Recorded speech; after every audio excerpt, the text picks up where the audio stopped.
La gouvernance familiale, c'est un ensemble structuré de lignes directrices qu'une famille décide d'adopter afin d'améliorer en son sein la communication, la participation et la prise de décision quant à la gestion du patrimoine privé et ou professionnel qu'elle détient.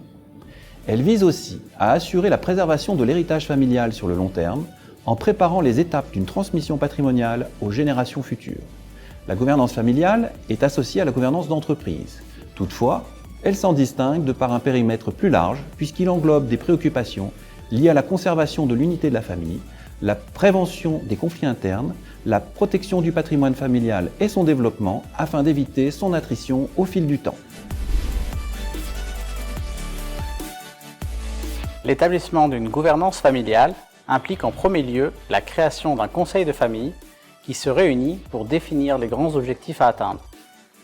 Il sera chargé ensuite d'en assurer la bonne application pour l'ensemble des membres du cercle familial impacté. Cela implique aussi l'élaboration d'une charte familiale, véritable colonne vertébrale du projet, fixant les règles de fonctionnement de cette gouvernance qui sera en principe élaborée par le conseil de famille. Il convient ensuite de prévoir, à l'avance, les mécanismes permettant d'organiser de manière régulière des réunions de famille et des événements sociaux permettant à chaque membre du cercle familial de se rencontrer et d'être informé des décisions de gestion qui ont été prises. Généralement, le conseil de famille va confier certaines de ses tâches et certaines responsabilités à un family office ou bureau familial qui est une structure privée, financière, chargée de gérer le patrimoine familial et assurer un conseil à la fois personnalisé et holistique. Toutes les familles fortunées qui détiennent des actifs en commun ont intérêt à mettre en place une gouvernance familiale, pas uniquement celles qui ont une entreprise ou un empire industriel à gérer. Cela implique un objectif, voire parfois un impératif, de devoir collaborer tous ensemble sur le long terme pour préserver et transmettre un patrimoine. La mise en place d'une gouvernance familiale est d'autant plus utile que le patrimoine à gérer est complexe et ou que le cercle familial impliqué est important. Une famille avec un patrimoine très liquide, par exemple, ou peu d'héritiers, n'a pas forcément intérêt à adopter un tel système de fonctionnement très encadré, voire parfois contraignant.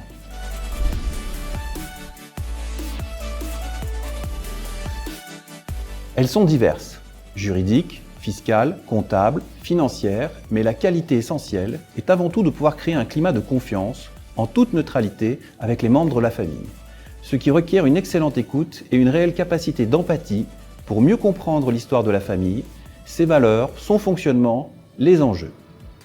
Ce travail d'analyse peut être rendu plus complexe en présence d'une famille très internationale, dispersée ou recomposée, voire beaucoup plus ardue lorsqu'il existe par exemple des tensions internes a priori insurmontables.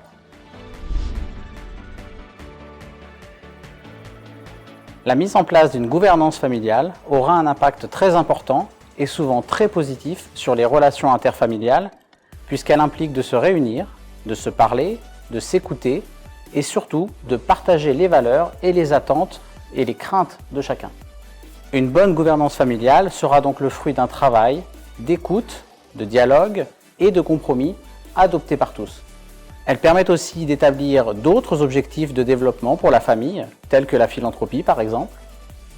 Enfin, la génération qui a constitué la fortune est souvent plus encline à confier les rênes de cette fortune aux générations suivantes dès lors que la charte familiale a été mise en place, puisqu'elle a été définie par tous, pour tous. Elle permet ainsi de créer un climat de confiance mutuelle. Une bonne gouvernance familiale permet entre autres d'assurer la préservation, voire le développement du patrimoine de la famille sur le long terme, d'encourager l'unité des membres de la famille, prévenir les conflits internes et même de les fédérer sur des projets communs. De mettre en avant les talents de certains membres de la famille, plus aptes que d'autres, mais sans exclure pour autant ceux qui ne seraient pas choisis. Et enfin, d'associer et de préparer les générations futures aux enjeux stratégiques et de pérenniser le patrimoine familial.